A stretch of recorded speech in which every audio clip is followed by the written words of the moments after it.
20 సంవత్సరాల క్రితం చంద్రబాబు నాయుడు గారు టూరిజం గురించి చెప్తే ఎగతాళి చేసినటువంటి కమ్యూనిస్టులు మొన్న మా తెలంగాణ అసెంబ్లీలోనే టూరిజం అంటే మేము అపార్థం చేసుకున్నాం, అది అద్భుతం అని చెప్పినటువంటి పరిస్థితి చూసాం.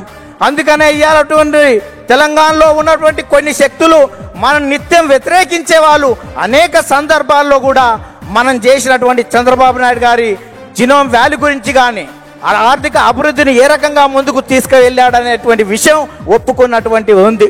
అందుకనే ఇవాళ 2 రాష్ట్రాల్లో ప్రపంచంలో ఉన్నటువంటి తెలుగు వాళ్ళందరికీ తెలుగుదేశం జెండా కింద తెలుగు రాష్ట్రాలు కాదు ప్రపంచవ్యాప్తంగా ఈ తెలుగు జాతి ఏకం కావాలి, తెలుగుదేశం జెండా కింద మనం అందరం ఐక్యంగా ముందుకు సాగుతూ ప్రపంచంలో ఒక గొప్ప జాతిగా మనం కీర్తి గడించవలసిన అవసరం ఉందని చెప్తూ ఆ కార్యక్రమానికి శ్రీకారం చుట్టిన నారా చంద్రబాబు నాయుడు గారికి, లోకేష్ గారికి ప్రత్యేక ధన్యవాదాలు చెబుతూ మనం అందరం కలిసి కట్టుగా కలిపి జట్టుగా ఈ పార్టీ ప్రతిష్టత కోసం కృషి చేద్దామని చెప్తూ ముగిస్తున్నాను. ధన్యవాదాలు.